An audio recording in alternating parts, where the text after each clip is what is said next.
Okay, so it's not the season preview extravaganza, but please forgive me for being a little bit off kilter after what the heck we just saw in Nevada. 9-0 lead, and Grand Canyon somehow finds a way to pull out one of the greatest comebacks in any conference tournament history. Welcome to In the Circle on the Saturday night recap. I'm Victor Anderson, and wow, I've been following softball for about 20 years now. I have never, ever seen a conference championship game have that kind of finish, ever. Down 9-0 with no outs in the first. At the forcing the if necessary game, Grand Canyon comes back and then down to their final strike in the seventh. On the road in Nevada, they clear the bases. They almost scored a game-winning run, but they played the play, sends to the extra innings, and then Grand Canyon wins it 11-10 to win the Mountain West Championship. On that note, ladies and gentlemen, we welcome you to In the Circle After Dark. Glad you're with us again on a Saturday night. Victor Anderson here, and I'm going to be by myself. The reasoning, ladies and gentlemen, is Mr. Eric Lopez. No, he did not forget, if unlike last year, if you were with us last year for this very same show. So weather had to force Mr. Lopez to alter his travel plans. So right now he's in a layover in Denver, working on his final bracketology. So if you got questions for him, shoot him a message at Eric Lopez Elo or email inthecirclesb@gmail.com. We're not going to keep you long, but we're going to keep you strong. We're going to get you my thoughts as only I can deliver them on the action and the thoughts and the craziness. Look, my brain is still jumbled from what happened with Grand Canyon and Nevada. Quite frankly, can you blame me? But we'll get to all of that in just a moment. But first, I want to remind everybody, In the Circle on D1 Softball is powered by 643. Go to 643.com to get started and look for the great things going on with 643 in your area. This is just a little precursor, ladies and gentlemen, of what's going to be happening tomorrow night with myself and Jenna Becerra and Eric Lopez, if you somehow makes it back, and Rianne Pocky for the D1 Softball Selection Show special. That'll be at 6:30 p.m. Eastern Time. Wamblero, konnichiwa. I don't know what time I'll be with you in Japan. I think that might be Monday morning at 6:30 or 5:30. But it's going to be an early day for you, so get your coffee. Come and join us. We're going to have thoughts on the field of 64. Whatever the heck the selection committee is doing now with how they're going to reveal the bracket and the seeding of the 32 teams. I got some thoughts about that I'll share with you tonight. And we'll try and get some coaches, get our thoughts on the regionals, and much, much more. All that coming up on tomorrow night, 6:30 Eastern Time. And, of course, go to d1softball.com, where our reporters were out in the field doing the work. Jeff Brown covering Texas, winning the SEC. Of course, Eric Lopez in Oklahoma City as Arizona State stuns and shuts out Texas Tech to take home the Big 12 championship. We have not received an email as of yet that Texas Tech will be co-sharing the championship with Arizona State. If y'all know what I'm talking about, with that reference, you'll get a little kick out of that. Justin McLeod was in Greenville, North Carolina to see USF win their second straight American championship. And Jenna Becerra was in Charlottesville to see Florida State take home yet another ACC tournament title versus Virginia Tech. Use code season26 as of right now. You get 25% off your subscription to D1 Softball. That being said, ladies and gentlemen, let's get right into it. And again, as I mentioned earlier, this is going to be an interactive show. Me, you, whatever thoughts you have, whatever questions you have, I will try and answer them to the best of my ability. But let's get to some of the impactful results on Saturday. Now, I do want to stress, we still have a couple of auto bids that are going to be on the line tomorrow. We got the MAC championship. We got Iona versus Marist. You got the SoCon Championship that'll be taking place tomorrow as well. And going on right now is the Sun Belt Championship game between Texas State and South Alabama. That game got delayed 6 hours and 40 minutes due to lightning in the area. So we're going to give our thoughts about all of that coming up later on tonight. So looking forward to seeing about that. Let's check in and see what you got going on in the comments. OU fan forever, how you doing? Glad you're with us. Nick Tarina, good to see you. Hopefully some good news in the Bayou for your favorite fan and their favorite team tomorrow. Fang, good to see you. Teresa, how you doing? Glad you're with us. Fabric, how you doing? Fabric says, hello, everyone. It is a fact that my students have no chance to win the national championship. Please note the sarcasm there. So that's very funny. By the way, ladies and gentlemen, we do have confirmation about how the bracket will be seeded. I'm watching the Texas State South Alabama matchup right now. So, and I'll explain the situation. So, teams 1 through 8 will be seeded in each quadrant of the bracket. The top 16 national seeds will be assigned 1 through 4 in each quadrant. Teams 17 to 32 identified at 5 through 8 seeds in each quadrant. Regional and super regional process remains unchanged. Okay. I'm going to look for a blank bracket at some point during the show. Heck, I might go live tomorrow just to kind of break it down for everybody. As a matter of fact, put in the comments if you want me to go live tomorrow to kind of give like a breakdown of what exactly that means with the terms of the quadrants and the field of 64 and all that craziness. But let's get to the results on Saturday, for my opinion. Number 1, I just talked about it. Grand Canyon, stunning Nevada in Nevada. Now, keep in mind, Grand Canyon came into this tournament as the number 1 seed. Nevada needed to win a elimination game just to get into the double elimination bracket. Nevada came in today needing 1 win to punch their first ticket to the NCAA tournament since 2009. Grand Canyon won the first game, forced the turn it if necessary to will be necessary. Then Nevada, as the visiting team on their home field, scored 9 runs without 0 outs in the top of the first inning.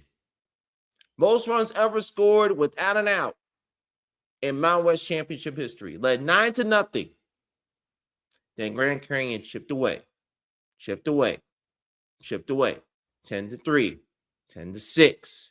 And then they scored. And then again, ladies and gentlemen, they were down to that last strike in the bottom of the 7th.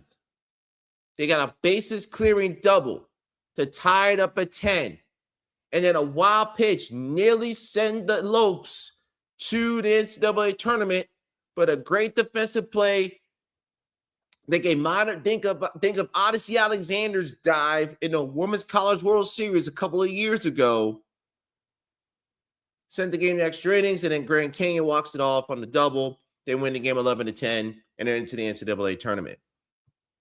If you're a bubble team, like a Northwestern, like a Georgia Tech, like a Marshall, who's impacted by the Sun Belt going on right now, a Southeast Louisiana, that was a positive result for you because in all likelihood, had Grand Canyon lost, could a committee justify leaving out a team that had won 51 games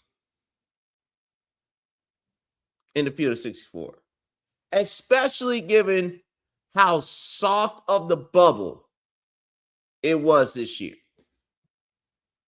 The committee did them a favor. The Grand Canyon did the committee a favor. Grand Canyon's in. They're the auto bid for the Mountain West. It would not surprise me if Nevada, once again, is one of the first 4 out come selection Sunday night. Just be on the lookout for that. That's one of the biggest results from Saturday. Another result from Saturday that I found intriguing. Look at what happened in the Big 12. Arizona State shuts out Texas Tech 4-0. Kenzie Brown, Big 12 tournament most outstanding player, shuts down that lethal Texas Tech lineup. Tanya Wendell looks healthy, blasted a home run, 1-3 for Arizona State in the game today. Arizona State wins the Big 12 championship. I'll get to the impact of Texas Tech in terms of my storylines for Selection Sunday coming up in just a few minutes. Meanwhile, in the Big 10, Megan Graham makes history. Her 38th home run of the season, breaking the record held since 1995 by Lauren Espinoza. Hits it off Jordy Fromm. But UCLA falls to Nebraska, 9-2. Nebraska wins the Big 10 tournament championship to go along with the Big 10 regular season championship that they got earlier in the season. What does that mean? Now, here's the thing with Nebraska. I think Nebraska, with how things broke in the SEC tournament, Nebraska could find themselves as the top 4 seed come tomorrow night. You beat UCLA in the Big 10 championship. You handle your business. I think Nebraska should be a top 4 seed, at the very worst, a top 5 seed. But with the whole quadrant situation, who knows what the heck that means. So 3 results there from Saturday. Can we also give a tip of the cap to programs who are going to be making their debuts in the NCAA tournament? Akron winning the Mid-American Conference. Their first ever trip to the NCAA tournament for the Zips. They beat Western Michigan 3-1. Akron won their first MAC regular season championship since 1998. And they cap it off in Firestone by taking the MAC tournament championship. They'll be in the NCAA tournament for the first time in program history. How about College of Charleston? They win the CAA. They shut out Hofstra 5-0. And the youngest head coach in Division I will be going to the NCAA tournament. And trust me, ladies and gentlemen, we will work to have them on the podcast in some capacity this week. Idaho State. Yes, I know they took care of business on Friday with the Big Sky. Congratulations to Idaho State and head coach Andrew Rich. They are in the tournament for the first time in program history. So our congratulations to them. Congratulations also in order to a team that hasn't made the tournament in a long time. The Stetson Hatters. Stetson takes care of business in the A-Sun, going undefeated. They made the NCAA tournament for the first time since 2014. Very exciting team to watch. You'll hear me crow about them for the next few days. And if you follow me on social media, I tease that I may have a little something planned for the selection show tomorrow night. If you remember last year, I broke out the goat mask with my prediction of Oklahoma. That unfortunately did not go well for me.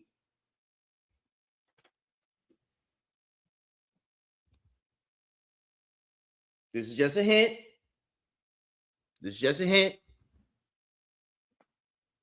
About tomorrow night. So there's that. Also, how about South Dakota? South Dakota wins the Summit League. They knock off the number 1 seed Omaha. And they prevent the Mavericks from going back to the NCAA tournament. So the Coyotes will head to the tournament for the first time in program history. So our congratulations to those programs making it back to the tournament. And then prior to whatever Grand Canyon pulled off just now, Binghamton in the American East overcame a 7-run deficit against UMass Lowell to force the if necessary game. And then they double up the Riverhawks. So the Bearcats of Binghamton will make it back to the NCAA tournament for the second straight season. that will make one of their esteemed alumnus, Mr. Tony Kornheiser, very happy, which means we'll be drafting an email to be read on this podcast on Monday and reassert our title as the official softball podcast of the Tony Kornheiser Show. And by judging on the comments, looks like y'all want me to do something live tomorrow to talk about the brackets. Just a Dad says, please, yes. Trust me, it don't make sense whatsoever. Oh, you fan forever. Why are we doing quadrants when 8 teams make the Women's College World Series? If y'all really want my thoughts about that, I will certainly share. Teresa, that would be great. Great. I was wondering how it's going to be laid out. So I'll kind of give you like a small scale of what it means, but I'll give you like a larger breakdown tomorrow because y'all want me to go live to break it down and share my thoughts on the bubble, which I'll do later on. We'll do just that. Okay.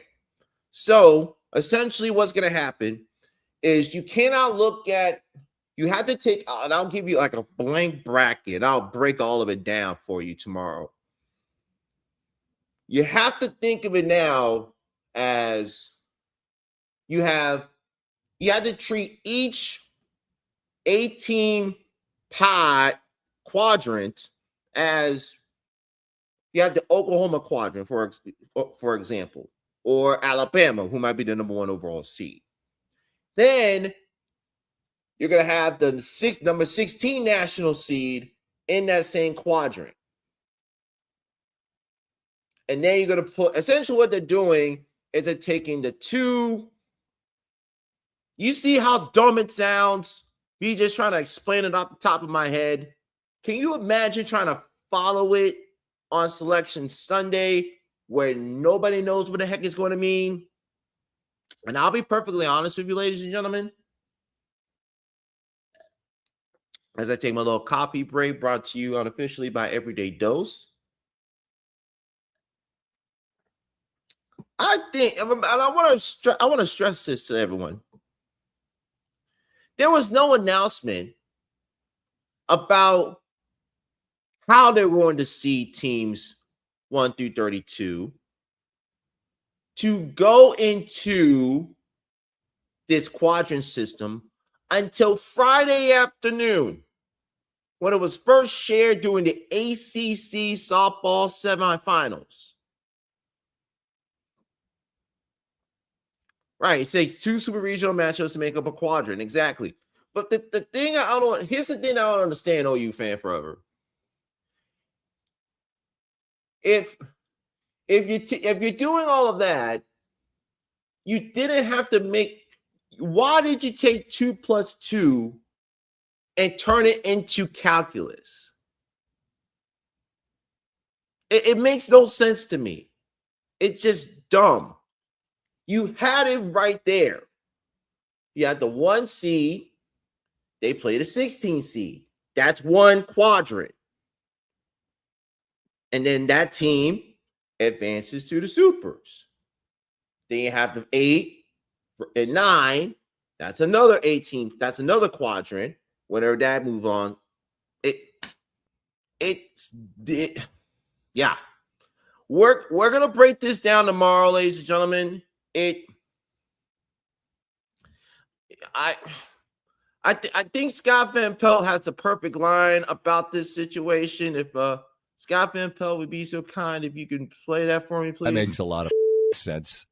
Hold on. That makes a lot of sense. Yeah, it doesn't make sense. And here's the other thing. The committee made this move at the 11th hour because they were scared that they will be criticized.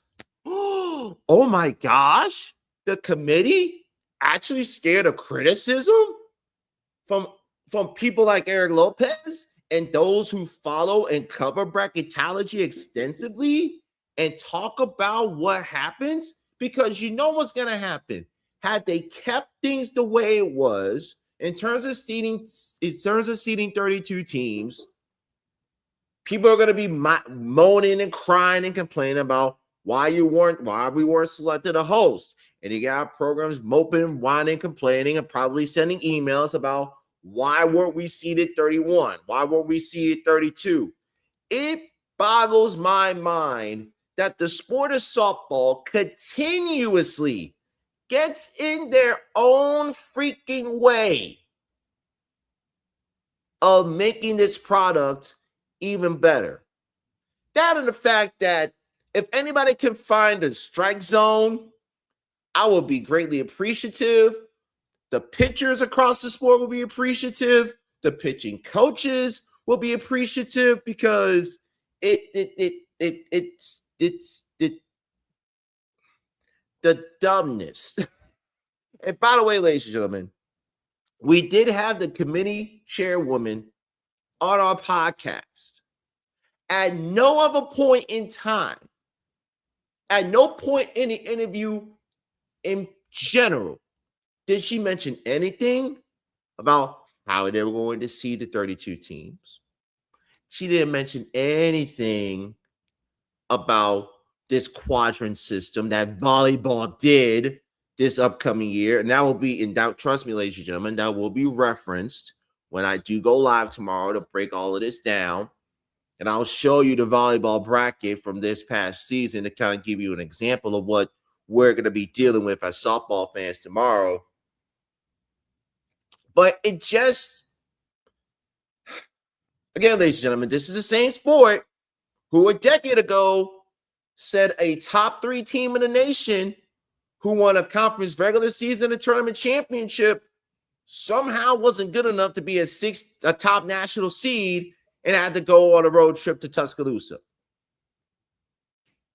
If y'all with us, that infamous show after that selection Sunday, y'all know what we're talking about. And OU fan forever. Yeah. This is their way of justifying an even dumber rule, the 400-mile rule. Plain and simple. Plain and simple. And by the way, can everybody, those of you who are of a faith, whoever you pray to, whatever religion you have, can we all say a prayer that the committee do not send Boston to the state of Oklahoma again? Please. I speak for Ashley Waters, Casey Ricard, and all associated with Boston University softball. Please, pretty please, with sugar on top, do not send Boston to Norman. Because I don't think Oklahoma, or if Oklahoma State hosts, please do not send them to Stillwater. If you were with us back in 2024, yes, 2024, we had Coach Waters on our live show after Boston was shipped yet again to Norman. Y'all saw Coach Waters' face. Did she look like the kind of person that was happy to be making another trip to the Sooner State? Heck no. Absolutely not. She did not look like a coach who was happy to go to Norman. Not gonna be able to do it. Not gonna be able to do it. She don't want to do it. Doesn't want to do it again. Straight up. So that being said, let's move on from the biggest results from today to the storylines I'll be watching for on Selection Sunday. By the way, for those of you who are also watching like I am, they're tied 0-0, top of the 4th in the Sun Belt. South Alabama has a runner at second, and now it's a runner at third with 2 out. That is significant because the Sun Belt could find themselves possibly as a one-bid league. And that's going to be one of the storylines I'm looking out for on Selection Sunday. How this Sun Belt Championship plays out is going to impact what happens with Texas State. I think Texas State is in. But again, if you're Texas State, do you really want really want to put your faith in a committee that has enough on their plate as is with what I just outlined with this quadrant system?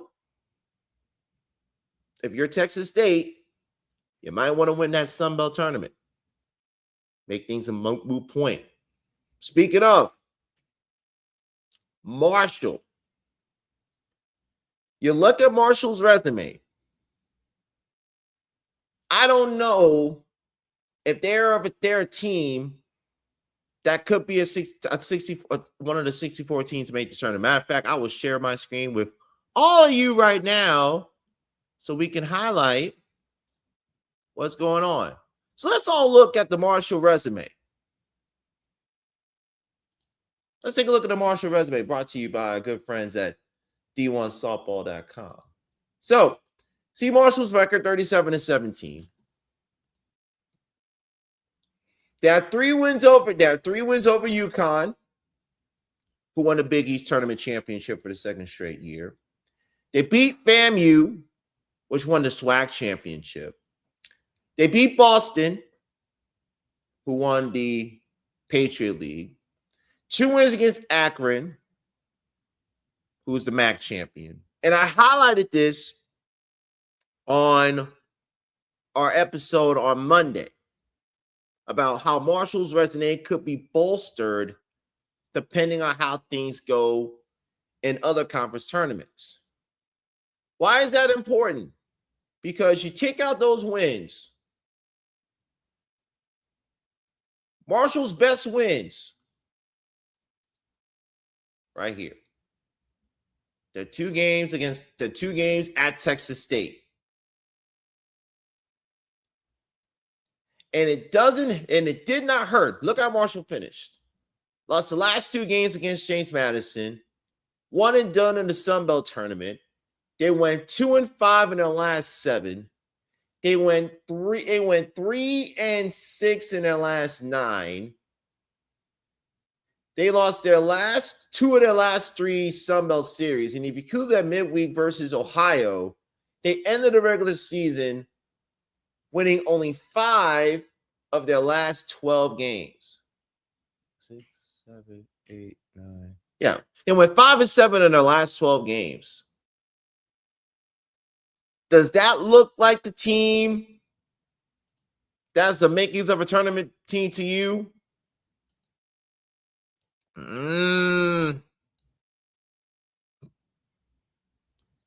Said Parker. Seeing the entire Marshall team and staff in the stands at the Sun Belt Championship is very funny to me. But Parker, here's the thing. They need Texas State to win. They need Texas State to win because right now, those are the only 2 top 50 wins that they have.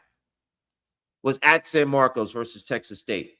So if Texas State wins, that adds to their resume. We beat the Big East champ. We beat the SWAC champ. We beat the Patriot East champ. We beat the Patriot League champ. We beat the MAC champ. We beat the Sun Belt tournament champ. But let's remember, the Sun Belt had an unbalanced schedule. So they didn't play the team that actually won the Sun Belt regular season championship, ULM, Louisiana Monroe. So let's take a look at Louisiana Monroe's rest. Let's take a look at Louisiana Monroe and see what Molly Fickner and company did this year. Let's analyze their resume. Again, courtesy of D1softball.com. Not as gaudy as Marshall's, of course.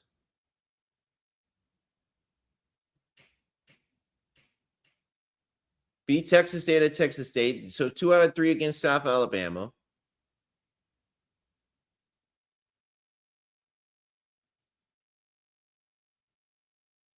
And again, right now, they're playing South Alabama for the they lost to South, and again, they lost to South Alabama in the tournament semifinal. This is where an unbalanced conference schedule, ladies and gentlemen, really hurts a lot of teams. Look at Nebraska, for example. You look at Nebraska's resume, you look at Nebraska's Big Ten schedule outside of UCLA, it was Charmin soft. That's how Nebraska was able to win the Big Ten regular season after Washington faded down the stretch, and were able to take care of their business today, beat UCLA, and win the Big Ten tournament. Now, the Huskers had a phenomenal non-conference. But outside of the conference schedule of the Big Ten was just a little interesting. Let's see. Parker says, I don't understand Sun Belt Conference scheduling. Marshall missed Southern Miss and ULM 2 years in a row. That's the thing that boggles me too. It's weird. I don't know. I don't know what to make of that. Funny, by the way, I saw a comment below yours, OU fan. Texas Tech is not hosting Supers right. Which unlucky top 8 seed will get them? That is my other storyline I'm looking forward to tomorrow. Because going into the week, Eric and I had about 5 teams that we were kind of penciling in for that. So we go by last 8 seeds. So going into the week, we figured OU, Texas, Arkansas, Alabama, Nebraska, Florida, Tennessee would be in the top 8. And it came down to Texas Tech, UCLA, Georgia, and Duke. Well, we referenced UCLA. They made it. The first. They and Texas Tech played for their conference championship. Both of them lost. Georgia beat Oklahoma. Got to the SEC semifinal. Does that give the nod to Georgia? Duke lost to Virginia Tech in the ACC semifinal. Now, now OU fan, UCLA, Florida State, Duke, Texas Tech, and Georgia. Because Florida State won both the regular season and tournament title, which none of the other 4 can say. Does Florida State look like a top 8 national seed? Probably not. But of those 5, I would say Florida State, UCLA,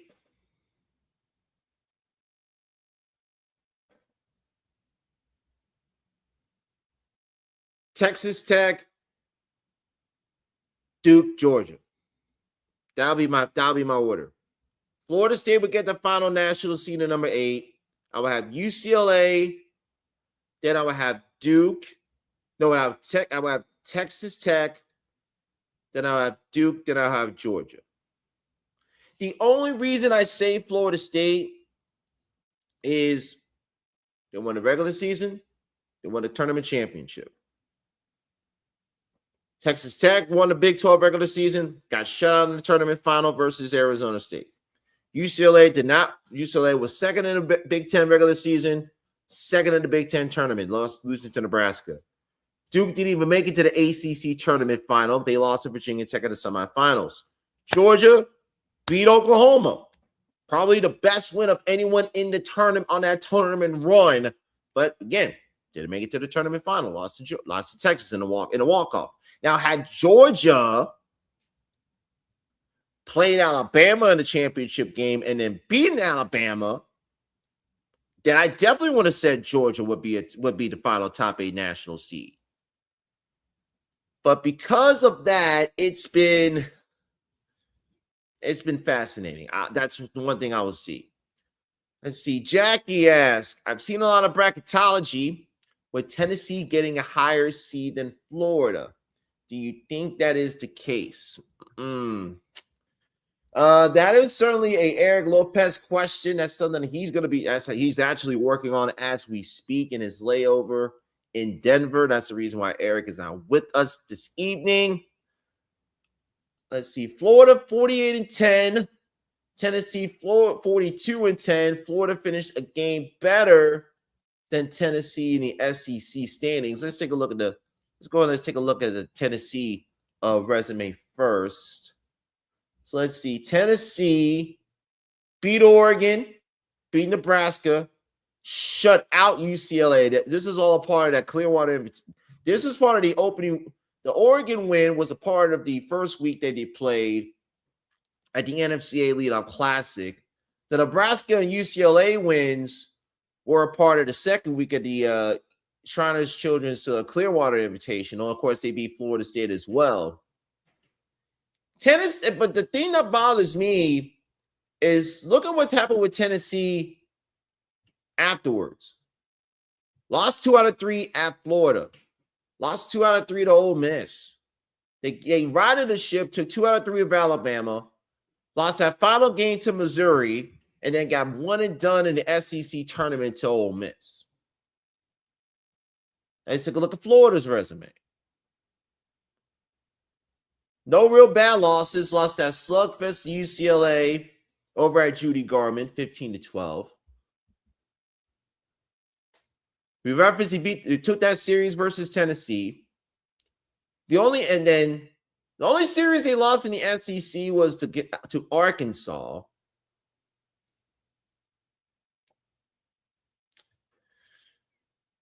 Split with Florida State, beat Auburn, and then lost to Alabama. Oh, sorry, they lose the series to Georgia.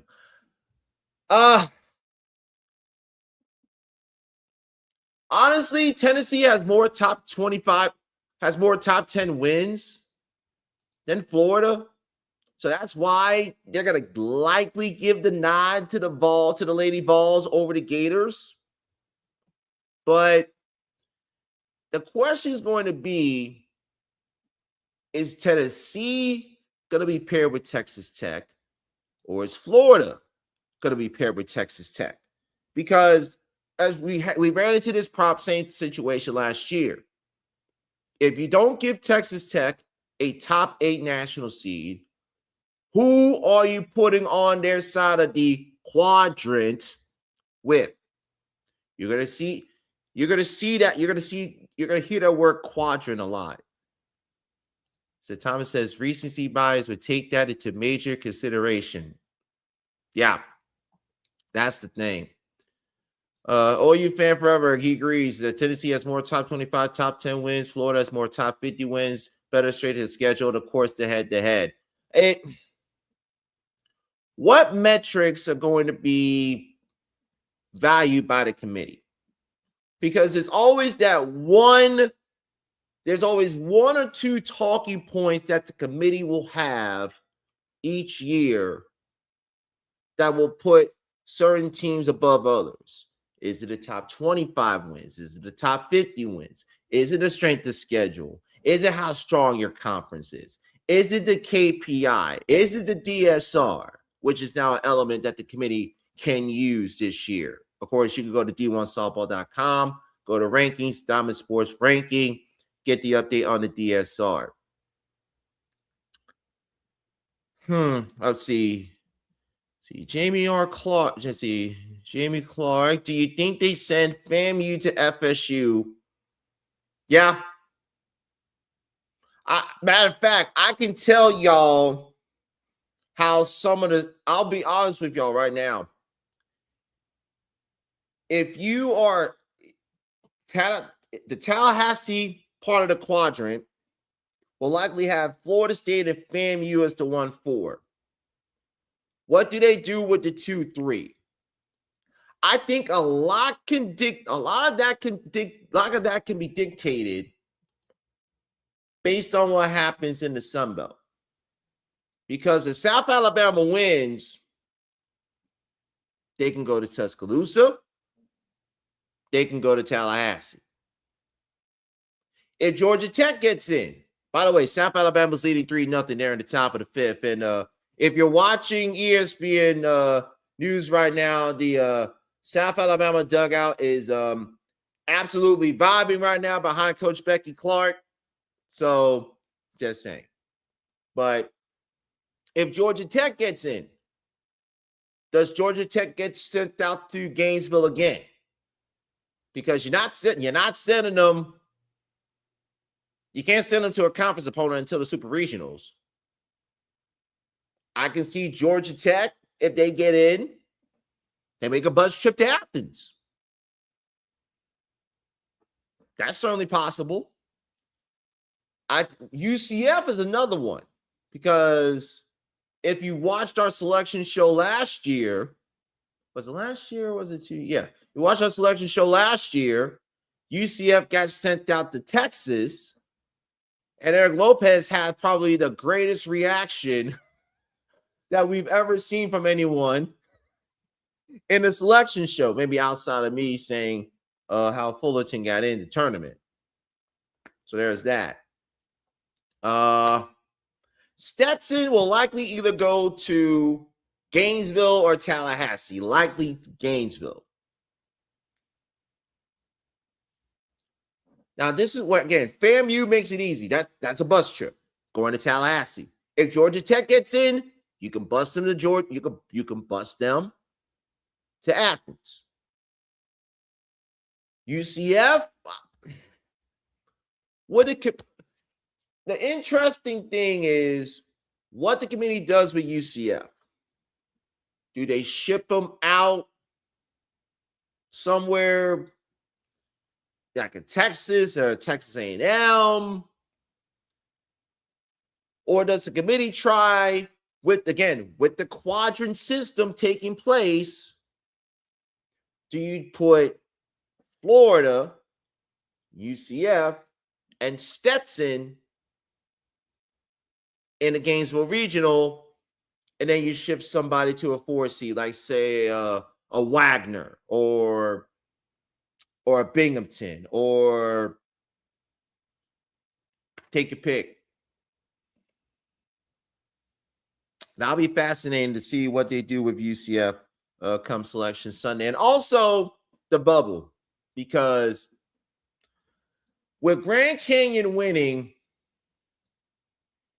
it really feels to me,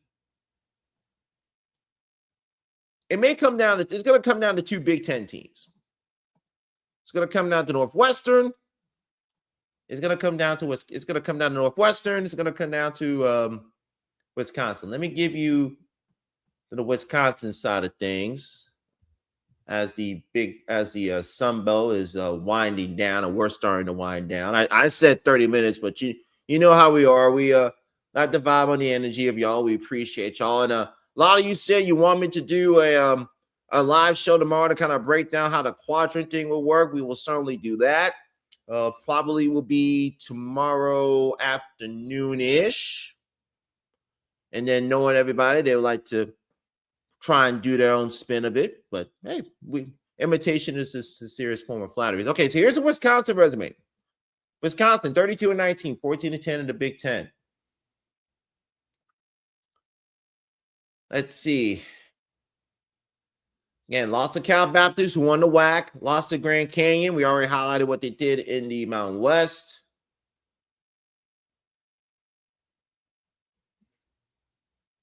Wisconsin really had nothing of substance. Penn State, bad loss. St. Thomas, okay loss. But this is where we thought Wisconsin may have been done. They lose 16-2 at home versus Rutgers to end the regular season. And if you listen to Monday's podcast, Eric Lopez said to me when I asked about Wisconsin and Purdue, and I quote, "I don't even have them on my field, so don't even bother." Then they beat Purdue, and then this one right here. 11-9 versus Oregon.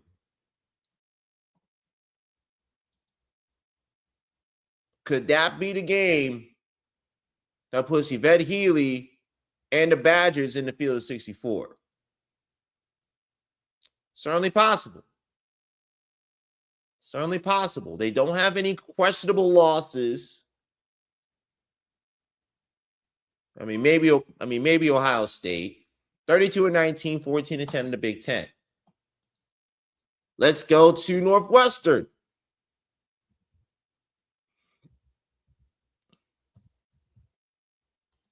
Get all of this available on D1softball.com. You can check out, of course, to see the rankings. You have the Diamond Sports ranking, the RPI report as well. See, Northwestern, 29-21. They finished 2 games better than Wisconsin. Wisconsin went 14-10, with Northwestern 16-8. Northwestern beat Texas State. The Missouri game doesn't matter. Missouri finished below 500, not eligible for the tournament. Beat Boston.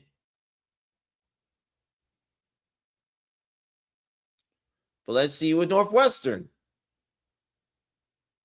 They also beat Oregon. Lost 2-3 to Michigan, which I'm surprised nobody's talking about Michigan being on the bubble, but yet Wisconsin and Northwestern are. Lost to DePaul.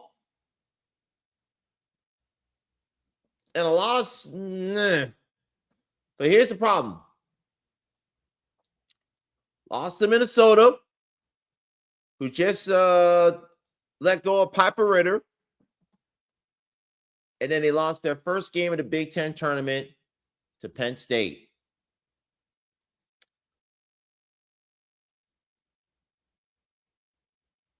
Let's see. Jamie Clark says, I like North Carolina more than Wisconsin. Okay. Let's see. Let's take a look at North Carolina then. North Carolina, 32-19. But the thing with North Carolina, which was their issue last year, their non-conference strength of schedule, not exactly, let's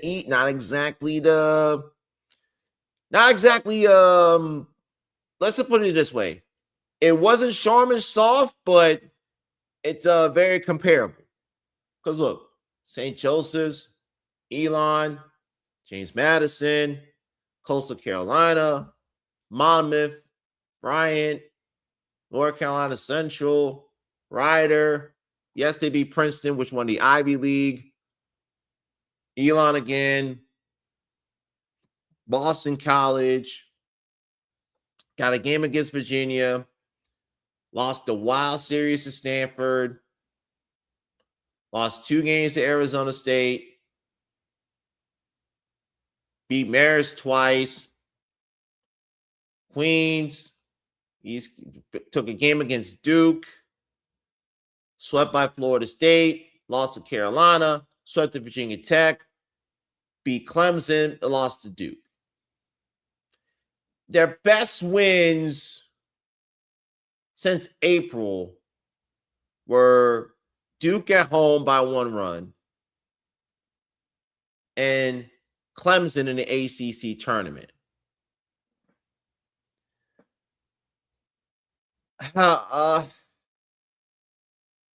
This is going to be one of the most polarizing selection Sundays that we can recall for a number of reasons. Number one, who are teams 61 to 64 that get in, and who will be teams 65 and 68 who are left out? How does the quadrant situation work? Who will be that final national seed, and how 8 through 11, 8 through 12 slide in after that? Those are all the questions that we have for tomorrow. These are the questions that I will have for tomorrow. Right now, we'll take one final check at the Sun Belt. It is 3-0 South Alabama in the bottom of the 5th. The Sun Belt may find themselves a 2-bid league. The question is, who are the 2? Is it South Alabama? If South Alabama wins, they're in. Then it's a question of, is it Texas State? Is it Louisiana Monroe? Is it Marshall? If it's Texas State, did South Alabama do enough to overtake those two teams that I mentioned with Marshall and UL Monroe? What happens with the Big Ten? Does Wisconsin get in? Does Northwestern get in? Do both get in? Do neither get in? And also, by the way, in the Southland, McNeese won the conference title, but they needed all 3 games against Lamar. Where does Lamar fall in the RPI tomorrow? And how does that impact McNeese? And also, how does that impact Southeast Louisiana? Because Southeast Louisiana got knocked out by Lamar in the Hammond pod of the Southland, which meant there would be no Southeast Louisiana McNeese Champ Series battle like we had last year that led into this very show. Does the Southland become a multi-bid league? We're a lot of questions, then we will try and do the best as we can to give you those answers on tomorrow. Just remind everybody once again, tomorrow night, 6:30 Eastern time on D1 Softball Socials will be the D1 Softball Selection Show special. Jenna Becerra will be your mistress of ceremonies with Eric Lopez, Rian Pocky, and some dude who's currently yapping right now on your microphones. We will have the breakdown on the field of 64. You will get live instant reactions from us. We will do our best to break down what the heck the quadrant means and why the softball committee elected to do that now and instead of not announce it before the season. I will share my thoughts about that. As yes, I will be going live tomorrow, ladies and gentlemen. So follow Inner Circle on your socials for the full breakdown about that. Also, make sure you go to d1softball.com. This promo code is still good for right now. Season 26.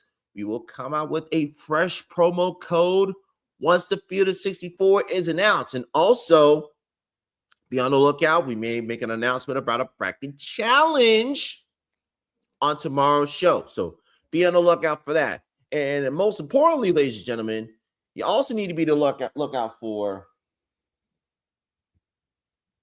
I'm just saying, if you were with us last year, I broke out the GOAT mask.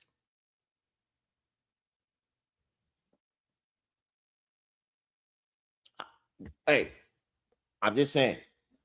It's been a day. Ladies and gentlemen, as always, we thank you. In this case, I thank you for your support. Make sure you go to d1softball.com where you get recaps of all the conference championships. Go follow our socials where you get reactions from Jenna Becerra, Justin McLeod, Jeff Brown, Eric Lopez, as they were on site for the conference championships throughout the week. And sleep, bro. I'm sleeping well because my favorite team got to make the field of 64. So I'm looking forward to that. So I'll be sleeping well. Hope everyone sleeps well. Again, follow In the Circle SB on Twitter /X and Facebook, where I will announce when I'll be going live tomorrow to kind of give an overview of what this quadrant system means and give you an example of how that was broken down with the women's volleyball tournament, who seeded 32 teams this past year. And of course, that will be your prelude to the D1 Softball Selection Sunday show, 6:30 Eastern time, 5:30 Central time on tomorrow. So rest up, softball fans. We got a very busy day tomorrow. And also, don't forget, tomorrow morning, we got the SoCon Championship game. We got the MAC Championship game. So I'll be likely going live after those games end to kind of recap everything, give my thoughts on Eric's final bracketology, talk about the bracket, how that will likely look, and get you all set for tomorrow. So thank y'all very much for hanging out with me on the Saturday night. Always a pleasure to hang out with y'all. Hopefully I didn't talk too much, but when your partner in crime is in a layover in the Mile High City, trying to look for the strike zone and the Denver Nuggets defense, you gotta buy some time. And I think we did pretty good here. So I'm Victor Anderson, and for his absence, Eric Lopez. We hope you enjoyed this edition of Inner Circle Live at the Dark. Top podcasts are out. We will talk to y'all tomorrow.